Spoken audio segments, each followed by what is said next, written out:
Salut les winners, j'espère que vous allez bien. Bienvenue sur la chaîne Seb Bricole. Aujourd'hui, je vais vous présenter quel matériel utiliser pour monter un mur de parpaing, un mur rectiligne. Qu'est-ce qu'il te faut au niveau matériel pour monter un mur? Déjà, il te faut des parpaings. Donc pour cela, je t'invite à aller chez n'importe quel marchand de matériaux, Leroy Merlin. Ils m'ont infilé pour faire de la publicité, mais je te le dis, donc moi j'ai choisi chez Chaussons Matériaux. C'est un magasin donc, de gros pour les professionnels et particuliers.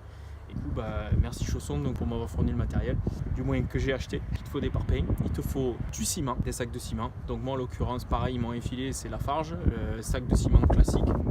Tu en trouves un peu partout, dans toutes les enseignes de bricolage. Ensuite, il te faut du sable. Donc moi, en l'occurrence, j'aime bien travailler avec des big bags parce que du coup, c'est beaucoup plus propre que de te faire livrer un camion, te le baigner dans ton jardin et puis faire un gros tas et puis après, tu y vas, tu charges.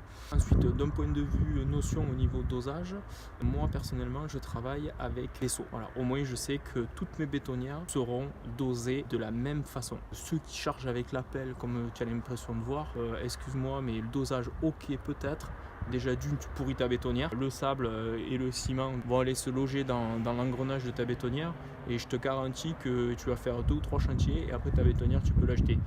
Moi la mienne de bétonnière, je te la montrerai tout à l'heure, tu as l'impression qu'elle est neuve, elle a fait un garage, un mur de clôture, une entrée et je te garantis tous les soirs je la lave et il n'y a pas un brin de ciment qui est accroché, elle fait pas de bruit et tout, donc c'est le top.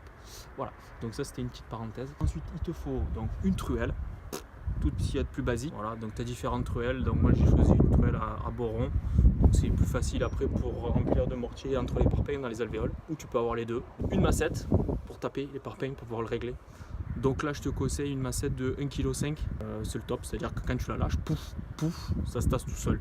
Celle-là en l'occurrence elle est un peu plus légère, je crois qu'elle doit faire 1,250 kg. Mais il manque un petit peu de poids. Voilà au niveau matériel. Ensuite il te faut un cordeau que tu vas attendre, je te montrerai ça un peu plus tard. Voilà, exactement au niveau de la manipulation. Voilà un seau de maçon, ça coûte pas cher ça. Ça, je sais pas, j'ai une bêtise mais peut-être 3 euros. 3 euros, 2-3 euros. Et encore je suis peut-être sûr que tu dois même en trouver des moins chers, peut-être à 1 euro. Moi je te conseille d'en prendre un pour l'eau, un pour le ciment et 3 pour le sable. Au moins comme ça ton dosage tu es sûr de pas te tromper. Pas de souci.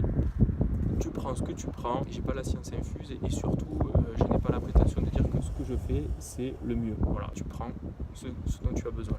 Allez, sur ces belles paroles, donc à partir de là, à toi de jouer. Si cette vidéo t'a plu, n'hésite pas, tu mets un pouce bleu, tu mets un commentaire sympa, que toute la communauté en profite. Problème, on est là donc pour tous apprendre. Le but c'est que toi tu n'as jamais fait, tu te dis oh là là mon dieu, pour faire du béton, pour monter des parpaings c'est super compliqué. Tu verras, moi je suis passé par là, j'ai commencé à zéro, donc il suffit d'avoir les bonnes bases. Et à partir de là, écoute, tu feras comme moi, c'est-à-dire tu démarreras à zéro, au départ tu te poses plein de questions, comment il faut faire pour y arriver, et tu verras qu'en fait que c'est pas si sorcier que ça avec un bon tuto. Allez, tchuss les winners, et surtout n'hésite pas, mets un pouce bleu si ça t'a plu, si tu as aimé, n'hésite pas. Et même si tu n'as pas aimé, mets quand même un petit pouce bleu, ça fait pas de mal.